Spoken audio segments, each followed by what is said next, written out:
So, what really happens when someone breaks the promise in a contract? You might think you can just tear it up and walk away, right? Well, when it comes to something called a breach of warranty, the answer is actually a lot more interesting than you'd expect. Let's get into it. Okay, let's paint a picture. Imagine you hire a painter for your office. You're super specific. You want cloud white, period. The job's done, you walk in, and it's eggshell white.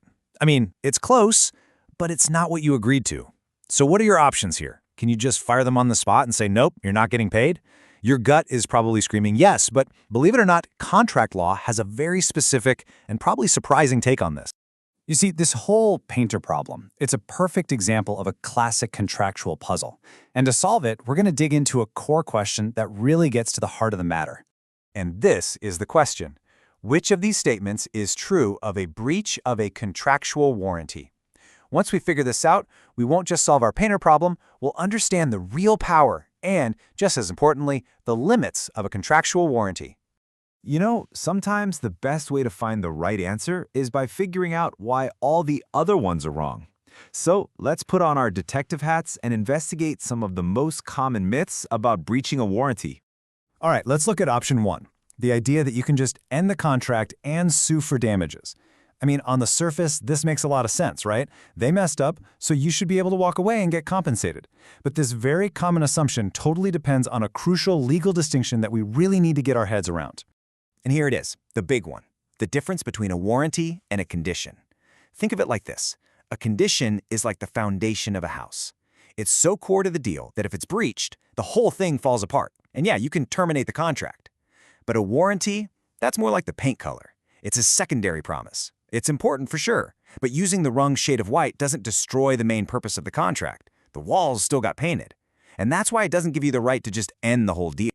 So what about option 2? Terminating the contract, but without getting any damages?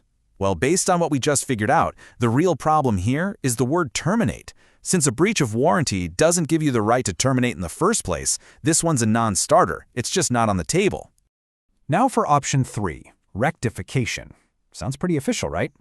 Well, this is a very specific legal tool, but it's not for a situation like our paint job. Rectification is for when a court fixes a typo in the written contract itself. Like if you both agreed on a price of $5,000, but the document accidentally says $500. The court corrects the paper to reflect your actual agreement. It doesn't fix the paint on the wall. So this isn't our answer either. So we've systematically knocked down the wrong answers. We've eliminated the misconceptions, which means we're left with the truth.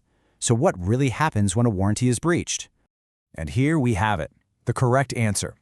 A breach of warranty does not give either party the right to terminate the contract. That is the absolute key takeaway here. The contract keeps going. You can't just fire the painter for using the wrong shade of white. But, and this is a big but, that definitely doesn't mean you're left with no options. Let's just lock this in with a clear definition. A warranty is a secondary promise. It's a term where, even if it's broken, the main point of the contract still stands. The painters were hired to paint the office, and they painted the office. The fundamental job got done, even if a detail was off. That's the whole idea behind a warranty. So what happens next? What can you actually do? Well, it's a really clear two-step process. First, the contract stays valid. You still have to pay the painter for the work they did. But then, and this is crucial, you immediately move to step 2. You can claim damages for your loss. You can sue them for the cost of fixing the mistake. That means the money for the correct paint and the labor to get the office repainted in the proper cloud white. So you end up financially whole, but the original contract doesn't just get torn up. Okay, I know this might all seem a little technical, a little lawyery, but trust me, understanding this distinction has huge, real-world consequences, whether you're the one hiring a contractor or you're the one providing a service.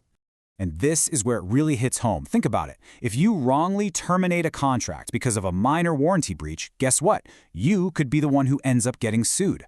Knowing this difference helps you manage suppliers correctly, it protects your business from making a costly mistake, and it helps you write much smarter contracts from the get-go by being super clear about what's just a warranty and what's a deal-breaking condition. And that really brings us to our final thought here. We've solved the puzzle, which is great, but the real test is applying this knowledge. So the next time you're looking at a contract, try to see it through this new lens.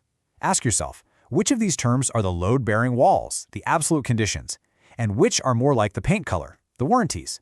Because knowing the difference Well, that's what can separate a minor headache from a massive legal battle.